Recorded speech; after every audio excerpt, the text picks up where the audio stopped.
Wesley Commentary and comment on Isaiah 27:46 through some chapters of 28, or some verses of chapter 28.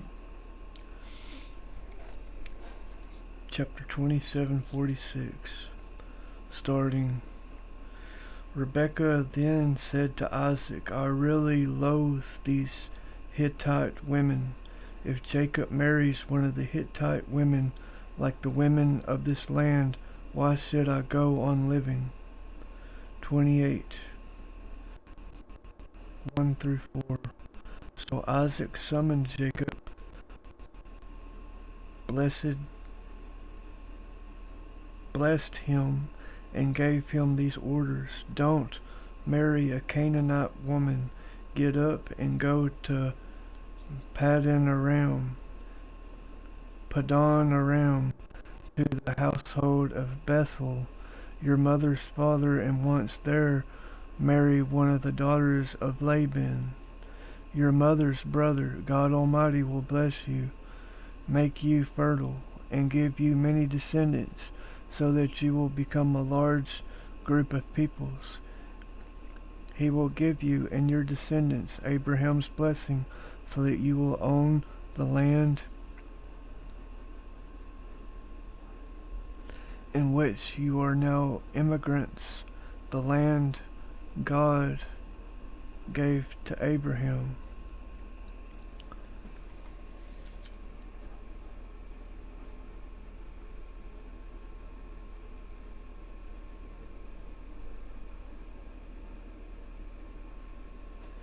Ten through 22 of 28.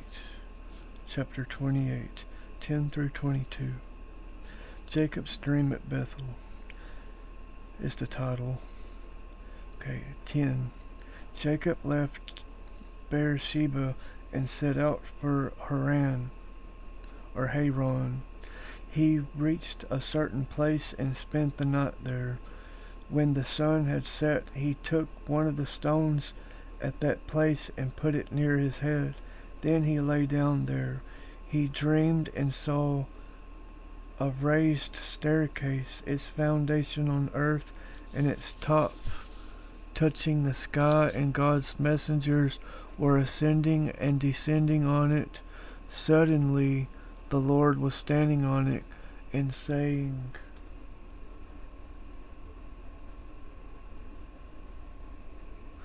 I am the Lord, the God of your father Abraham and God of Isaac. I will give you and your descendants the land on which you are lying. Your descendants will become like the dust of the earth. You will spread out to the west, east, north, and south. Every family of earth will be blessed because of you and your descendants. I am with you now. I will protect you everywhere you go, and I will bring you back to this land. I will not leave you until I have done everything that I have promised you.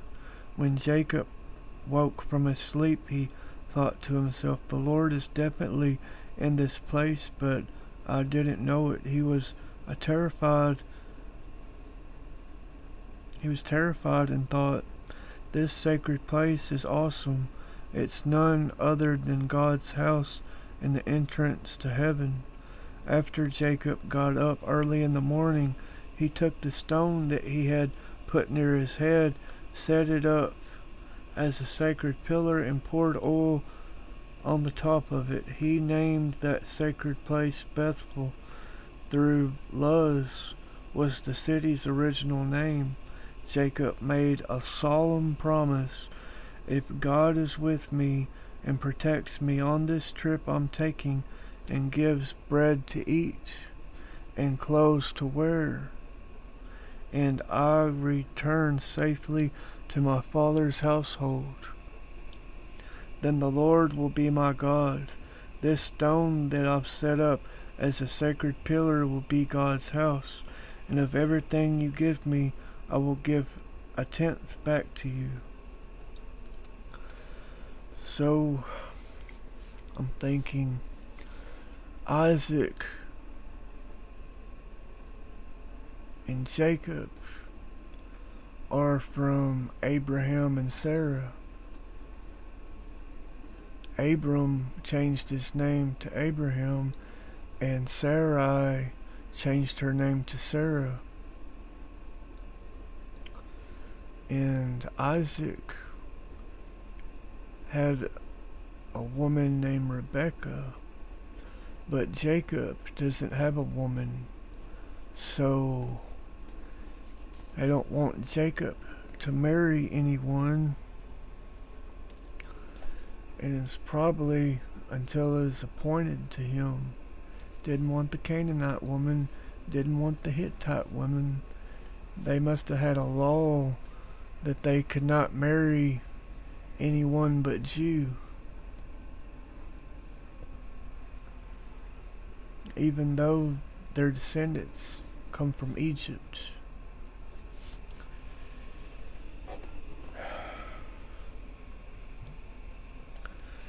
Let's read the commentary on it, starting with 28, 1 through 22. Let's see, 2746. Social custom and religious values dictate that Jacob should return to Haran to find a suitable wife. 28, 1 through 22. After an additional blessing for Jacob, he departs for northern Mesopotamia to seek a suitable wife. At an overnight rest stop, he experiences God in a dream, confirming that he is the legitimate heir to the ancestral promise. 28, 1 through 4 is what I'm looking for. Okay. Jacob's receiving a second blessing is ironic in light of Esau's need for a first one for himself. And so Esau is the son of Isaac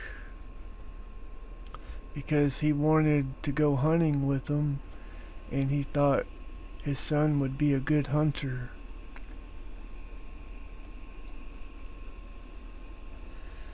Okay, 28.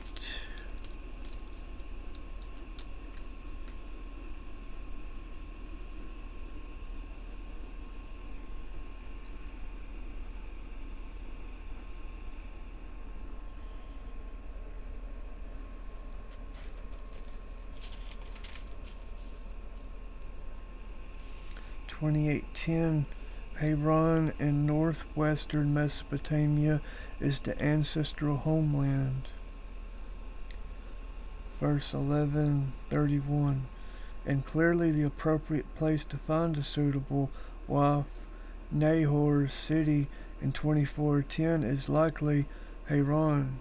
28:11. Jacob is vulnerable on the run and sleeping outdoors.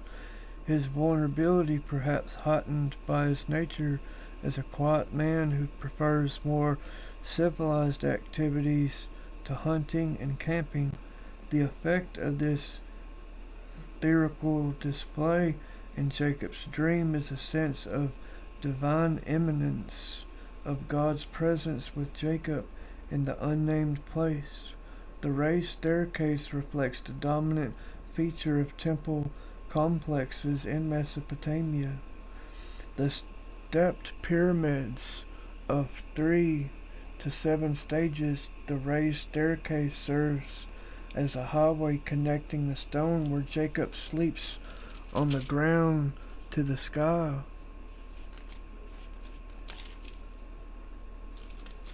No, from the heavens above. God's messengers were divine messengers or supernatural envoys sent from God to correct injustices or provide protection. According to Wesley, the overall effect of the dream was to assure Jacob that he had both a good guide and good guard. Notes 28:12:1, 28:13 through 15. The Lord also appears in this dream, and as God's appearances to Abraham and Isaac, what one sees is less important than what one hears. 12:7, 17:1 through 2, 27:2 through 15. After the divine self-disclosure, I am the Lord, comes from the familiar list of covenant promises. Jacob is indeed the heir to the covenant promises. Among a few of the other new components to the promises, this lists characteristics: the Lord as the God of Abraham and Isaac, showing that the Lord is a God who keeps faith with Israel's ancestors. Oh, it's too much. My throat is, I must keep my words shut.